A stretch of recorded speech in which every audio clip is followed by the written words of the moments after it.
Assalamualaikum warahmatullahi wabarakatuh. Bertemu lagi dengan saya Ibu Desi dalam mata pelajaran prakarya.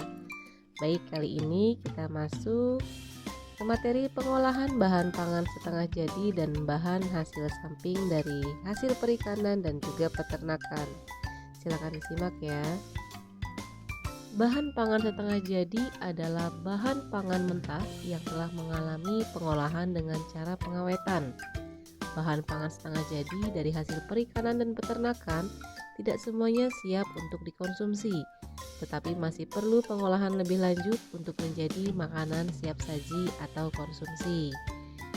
Jadi tujuan dari hal ini adalah untuk meningkatkan minat konsumsi anak-anak usia sekolah dalam mengkonsumsi produk hasil perikanan dan peternakan berprotein tinggi dan berguna untuk tumbuh kembangnya.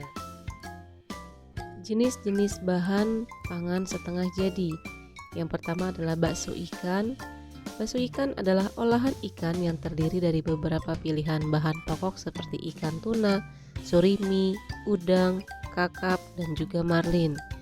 Diramu dengan tepung, tapioka, dan racikan bumbu istimewa, masing-masing mempunyai rasa khas yang menggugah selera.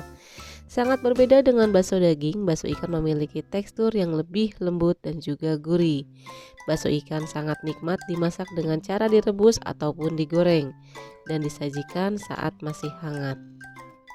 Yang kedua adalah dendeng cumi. Dendeng adalah makanan kering sebagai salah satu produk awetan yang diolah secara tradisional hingga modern dan sangat populer di masyarakat Indonesia. Lembaran daging cumi-cumi diberi campuran gula, garam, dan bumbu-bumbu lain kemudian dikeringkan. Selanjutnya adalah terasi udang. Terasi udang atau disebut juga belacan termasuk hasil olahan setengah jadi dari bahan udang. Jenis udang yang biasa digunakan untuk membuat terasi adalah udang rebon atau udang yang berukuran kecil. Selanjutnya adalah tepung rumput laut. Salah satu cara pengolahan atau pengawetan rumput laut yaitu dengan mengolahnya menjadi tepung. Dengan pengolahan menjadi tepung, keraginan rumput laut akan sangat bermanfaat di samping lebih praktis dalam penggunaan dan penyajiannya, juga memudahkan dalam hal pengemasan dan juga pengangkutan. Telur asin. Telur asin adalah masakan yang berbahan dasar telur dengan cara diawetkan melalui cara diasinkan, yaitu diberi garam berlebih untuk menonaktifkan enzim perombak. Kebanyakan telur yang diasinkan adalah telur itik, meski tidak menutup kemungkinan untuk telur-telur lain seperti telur bebek. Telur asin yang dinilai berkualitas tinggi memiliki ciri bagian kuning telur berwarna agak kemerahan, kering, kemudian tidak menimbulkan bau amis dan rasa asin yang tidak menyengat serta tekstur berminyak.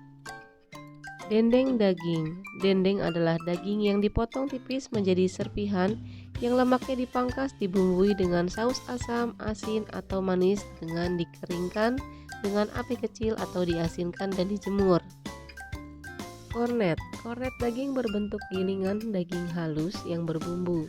Produk ini tersedia dalam kemasan kaleng ataupun saset. Daging sapi yang segar yang telah diproses menjadi kornet kemudian akan dikalengkan dan dapat disimpan pada suhu kamar sekitar 2 tahun. Selanjutnya adalah keju. Keju terbuat dari susu sapi, susu kerbau maupun susu kambing. Teksturnya lembut dan rasanya creamy.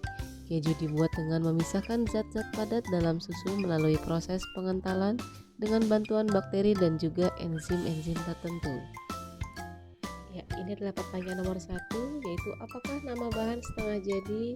Untuk gambar di bawah ini, silakan ini untuk bisa menjadi nomor 1. Baik, untuk nomor 2, terbuat dari apakah bahan setengah jadi pada gambar di bawah ini? Silakan bisa dijawab.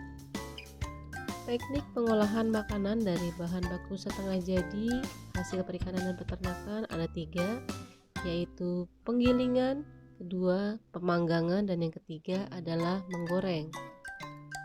Jenis bahan hasil samping perikanan dan peternakan. Yang pertama adalah kepala ikan. Kepala ikan adalah bagian kepala dari tubuh ikan di mana terdapat insang, mata ikan, dan mulut ikan. Bagian kepala ikan dapat diolah menjadi hidangan yang lezat dan bergizi seperti gulai kepala ikan atau sup kepala ikan. Kemudian adalah kulit. Kulit ialah bagian paling luar daging. Kulit merupakan organ tunggal tubuh paling berat. Kulit juga merupakan hasil ternak dan hasil perikanan yang paling tinggi nilai ekonominya, yaitu sekitar 50% dari nilai keseluruhan produk. Kemudian selanjutnya adalah ceker ayam. Ceker ayam adalah bagian dari tubuh ayam, yaitu bagian kaki ayam. Tekstur yang unik dan rasanya yang gurih membuat ceker ayam digemari oleh banyak orang. Bagian tubuh ayam ini memiliki nilai gizi dan manfaat bagi tubuh. Ceker ayam mengandung protein, kolagen, zat kapur, dan juga kartilago. Selanjutnya adalah tulang ikan. Tulang ikan biasanya dikeringkan dan digiling menjadi tepung. Setelah menjadi tepung ini baru bisa diversifikasi dalam bentuk olahan berupa cemilan seperti pangsit ikan, stik ikan, kerupuk, dan lainnya.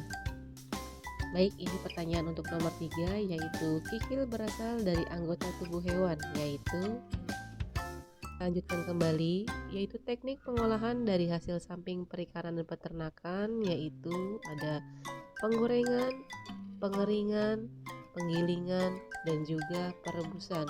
Jadi kita akan lanjut ke soal nomor 4, yaitu nama bahan bumbu dapur di bawah ini adalah titik-titik. Selanjutnya kita lanjut ke nomor 5. Teknik yang dipakai dalam pengolahan ikan asin adalah titik-titik. Sampai sini dulu perjumpaan kita. Silakan untuk jawaban kalian bisa langsung pilih di Google Form yang sudah disediakan. Terima kasih. Wassalamualaikum warahmatullahi wabarakatuh.